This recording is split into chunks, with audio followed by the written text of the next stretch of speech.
Now on CoastTV News. Milton Gas. We don't need another gas station. A new spot to fill up takes a big step, but some people are not pumped. Ready to work. I'm feeling excited, ready to get to work. We should not be doing deals behind closed doors. New commissioners in Rehoboth Beach sworn in and eager to act. It was definitely feeling like summer on this Friday. Temperatures well into the 80s, but a cool down into the weekend. I'll have your full forecast coming up next. This is CoastTV News at 6. A fiery sermon here at the Dagsboro Church of Christ sparking outrage and a resignation. Good evening. I'm Christina DeRobertis. And I'm Charlie Sakaitis. Welcome to our News at 6. We begin tonight at the gathering place, also known as the Dagsboro Church of Christ. Minister Mike Mitchell was asked to resign from the Dagsboro Church of Christ, and he did. The resignation came after a sermon at the church this past Sunday. My friends, liberalism is that evil. It is. That's Minister Mike Mitchell of Dagsboro's Church of Christ in a recent sermon taking direct aim at liberalism. Liberalism is godless. It is murderous. Mitchell implied the church is under attack. This church is vulnerable. They know where we are and what time we're here. And we can't give a liberal an opportunity. And says he now has to carry a gun to and from work. As I walk from my house to the church to my house, I have to carry my gun. Sussex Pride and other organizations like Speak Out Against Hate are taking issue with the minister's rhetoric. It was disturbing. Sussex Pride director David Mariner calls the sermon hateful, even dangerous.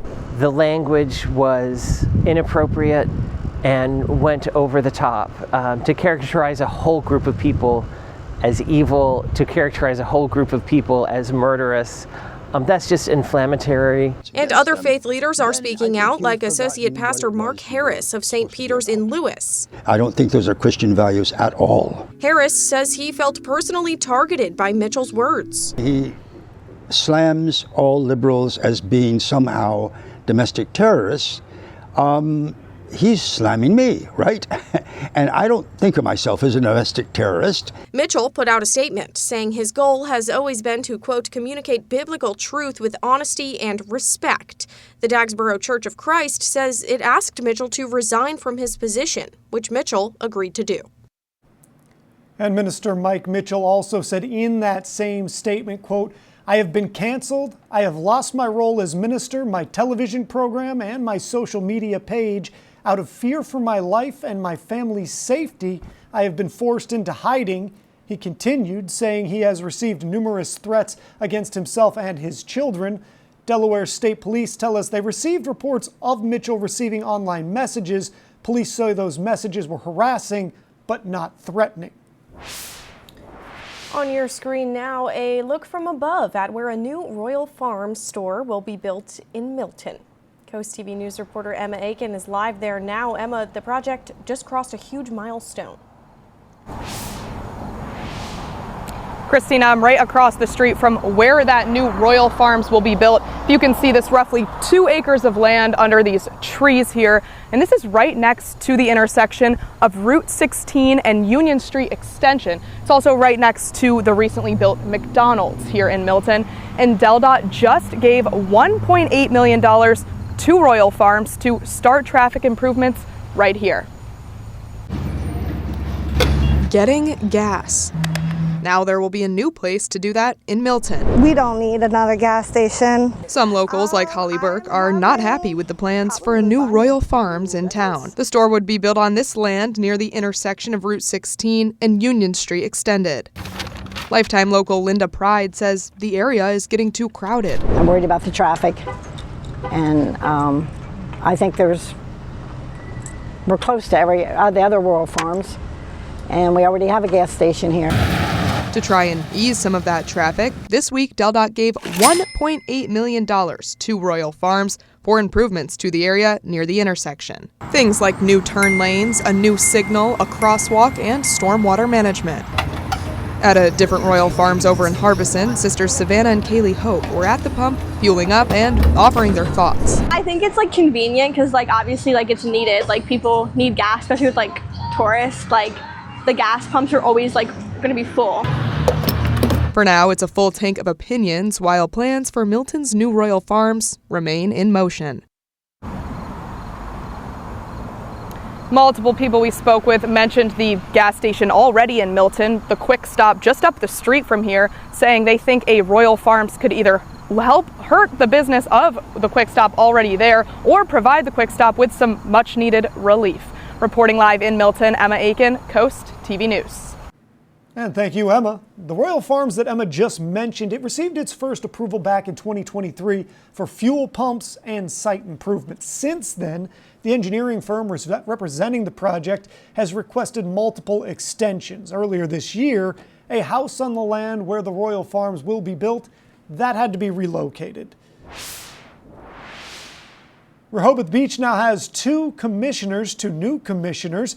That is Galantry and Susan Stewart. They were sworn in today following the city's election last month. Coast TV News reporter Brandon Ferguson is live in Rehoboth Beach. Brandon, the new commissioners spoke about their new plans as they begin their terms and problems the city is dealing with.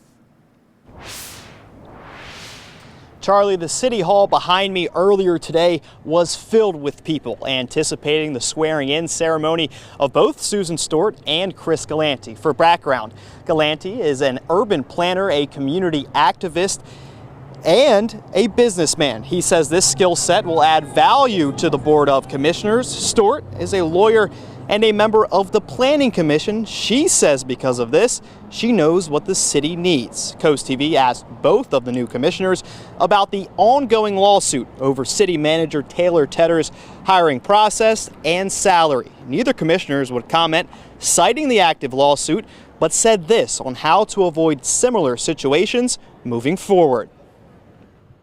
I think that is something that I'm going to bring to the Board of Commissioners to be hyper vigilant and transparent in our communications. We should not be doing deals behind closed doors. The answer to how you don't violate FOIA is you don't violate FOIA.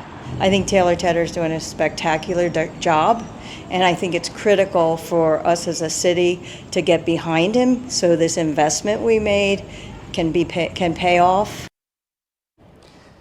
Galantry and Stewart will now have a 3-year term, and Galantry recognized the traffic problems downtown, and Stewart is eager to get to work. Live in Rehoboth Beach, Brandon Ferguson, Coast TV News. And this is going to lead us right into our Coast TV poll. Thank you for that, by the way, Brandon. We do want to know, what do you think the biggest issue in Rehoboth Beach is? Let's take a look at the results here. 22% saying government transparency. 68% the most people say parking is the biggest issue in Rehoboth. A few people think the environment or the cost of living. And you know, that parking number went up even higher from what we saw earlier today. You can go vote on this at coasttv.com or use the mobile app. You can also leave a comment, and we'll have updated results tonight at 11. Now let's go ahead and take a live look into Rehoboth. It looks like a gorgeous day out there on the beach.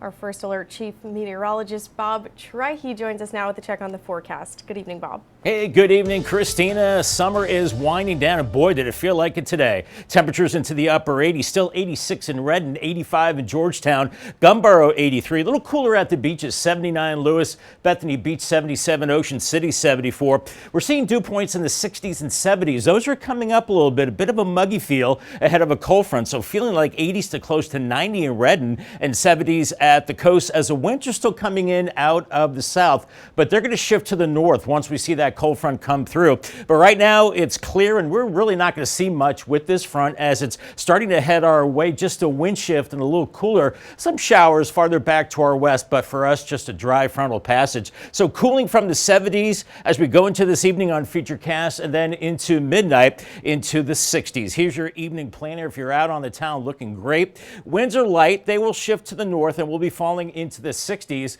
with a cooler weekend on the way to wrap up the summer season.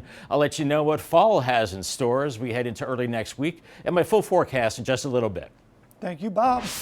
Although fall is just around the corner, we're still seeing lots of insects lingering into fall. And as Bob Trihey explains, one in particular, dubbed the hitchhiker, is a pest that can do a lot of damage. This is a spotted lanternfly. They're gearing up to spread, laying eggs. Females can lay multiple egg masses. Katie Balicki from the Delaware Department of Agriculture is speaking about the invasive spotted lanternfly that she says has crept through all of Delaware and much of the Northeast United States, 17 in total. We call this time of year kind of the swarm season.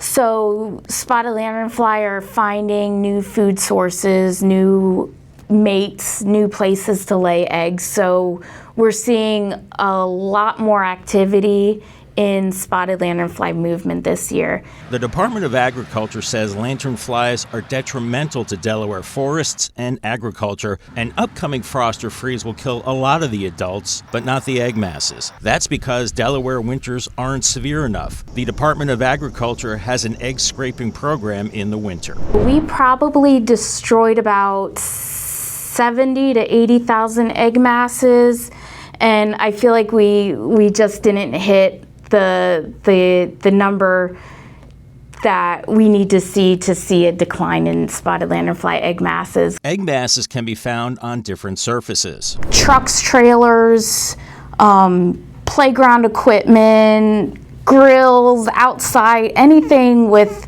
a smooth surface. If you come upon an egg mass, scrape it off and crush them or soak them with alcohol. Be sure to check cars for eggs since they tend to hitchhike on vehicles and even clothing. Since lanternflies are widespread now, the Department of Agriculture suggests to kill them instead of reporting them. As you can see on this tree, we've got at least a half a dozen spotted lanternflies, and this is a healthy tree, and there's a common misconception that the spotted lanternfly will kill the tree, and that could be the case in only very rare occurrences. In some cases, an entire tree can be covered with the pests. It's important to check for egg masses before traveling to surrounding states, especially Pennsylvania, New Jersey, Maryland, and Virginia. For Coast TV, I'm First Alert meteorologist Bob Trihey. I hope that was educational and informative. 83 right now in Lewis, a beautiful day, and we topped out in the upper 80s today, 88 just shy of the record of 91. It does cool down into the weekend. Your full forecast is coming up next. There's salsa in the streets, skateboarding by the beach, and much more this weekend, so stay tuned for your cool things to do. This is Coast TV News at 6. This weekend has everything from skateboarding to salsa dancing, and we'll start with the latter as Georgetown hosts Festival Hispano downtown.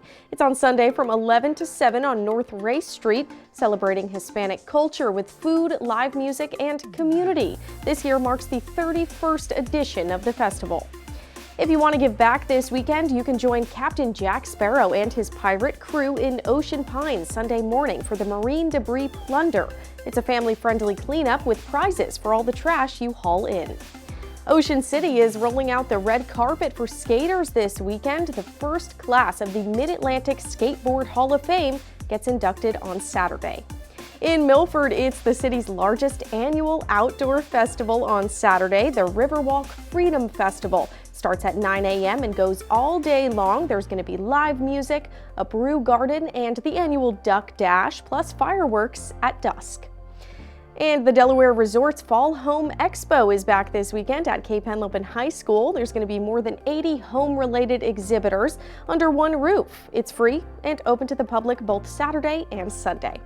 And you can find event details, tickets, and more over on CoastTV.com. Just click on Cool Things to Do.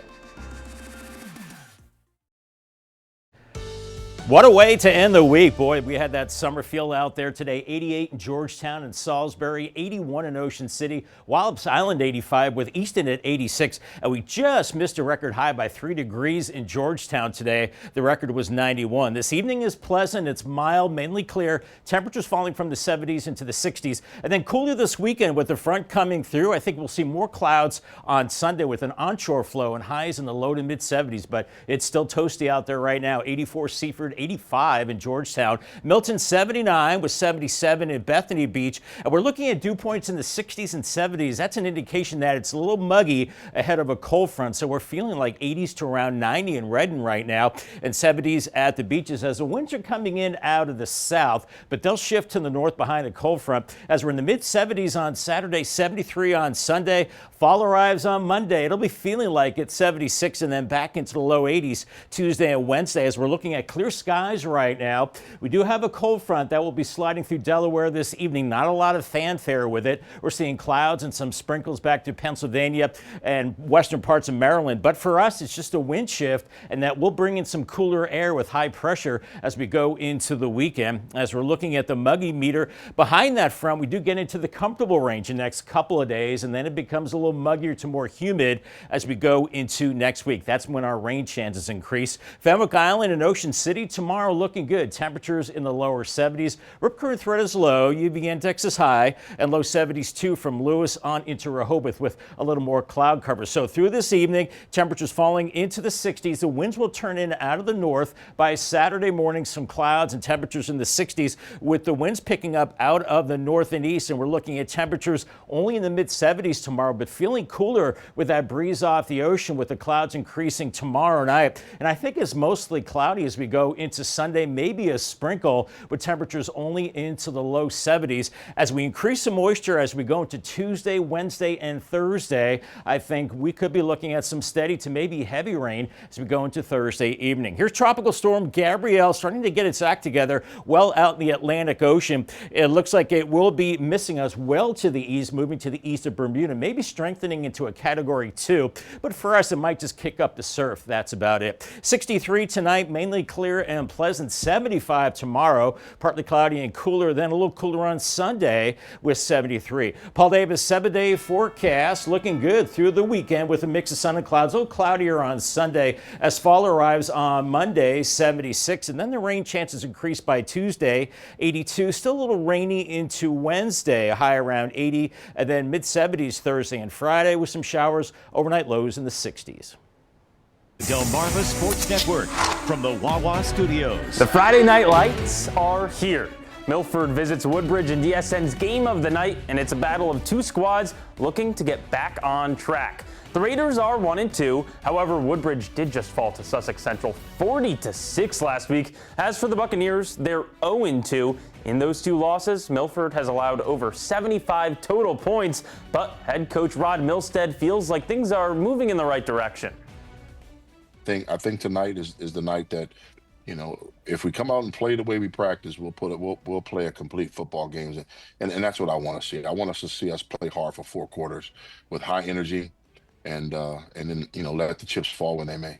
So Milford and Woodbridge kick off at 7 over on the Delmarva Sports Network, but there's already some games underway on DSN+. Laurel is hosting Cambridge South Dorchester in an interstate battle, plus Easton and Kent Island are already playing as well. Then at 7, Dover and Lake Forest get into action, so head over to DSN at 11 o'clock for all the highlights on the final score.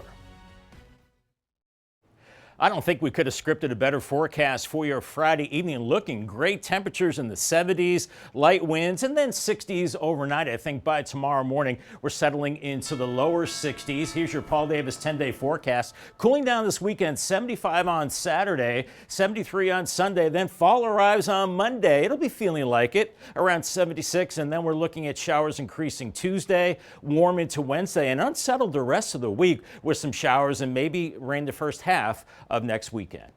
All right, got it. Thanks, Bob, and thanks for joining us for Coast TV News at 6. For more news, more local weather, download our Coast TV News app. The NBC Nightly News is up next. And we're going to see you later tonight for Coast TV News at 11. Have a great evening.